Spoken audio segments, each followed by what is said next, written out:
আসসালামু আলাইকুম।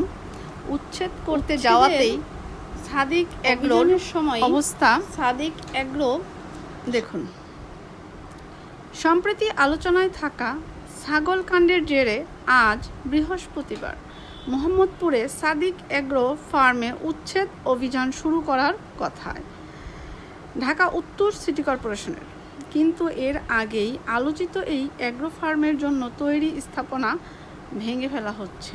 আজ সকাল থেকে সাদিক এগ্রোর লোকজন স্থাপনা ভেঙে ফেলার কাজ শুরু করেছে। জানা গেছে, রাত থেকেই সাদিক এগ্রোর বেশ কিছু গরু সরিয়ে নেওয়া হয়েছে, সেই সঙ্গে অবৈধভাবে দখল করে রাখা অস্থায়ী কিছু স্থাপনাও সরিয়ে নিয়েছে তারা।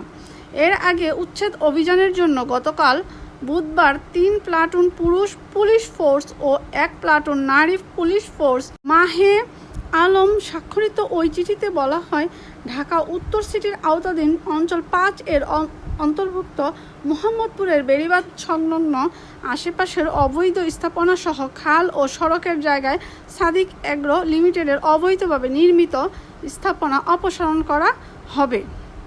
এ বিষয়ে ঢাকা উত্তর সিটি অঞ্চল 5 এর এক কর্মকর্তা বলেন, আমাদের কাছে তথ্য আছে, সাদিক এগ্রো রামচন্দ্রপুর খালের জায়গা ভরাট করে খামার করেছে, রাস্তার জায়গায় বেড়া দিয়ে গরুর অবৈধ হাট বসিয়েছিল।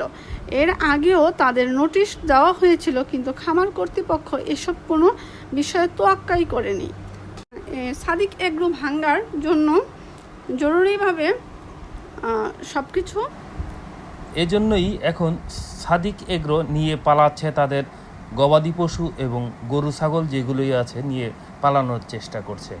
2 সিটি কর্পোরেশনের উদ্যোগে যেই উদ্যোগটি নেওয়া হয়েছে, তারা খালমুক্ত এবং বাড়িঘর যতগুলো আছে সবগুলো দখলমুক্ত করার জন্য যেই চেষ্টা করছে সেটি এখন কাজে লেগেছে। সেই উদ্যোগের ইসেই এখন তারা নিয়ে পালানোর চেষ্টা করছে তাদের যত গবাদি পশু আছে। আপনারা দেখতে পাচ্ছেন ভাঙ্গার কাজ শুরু হয়েছে। দেখুন, সিটি কর্পোরেশনের উদ্যোগে যেভাবে খাল দখলমুক্ত করার চেষ্টা করছে, এখন সেগুলো সাদিক এগ্রোর মালিক যে তারা সিটি কর্পোরেশনের থেকে অনুমোদন নিয়েছেন, সেভাবে সিটি কর্পোরেশন এবং ম্যাজিস্ট্রেটদের বোঝানোর চেষ্টা করছে। আসলে তারা অনুমোদন নেয়নি দেখেই ভাঙ্গার কাজ শুরু হয়েছে। আপনারা দেখতে পাচ্ছেন ভাঙ্গার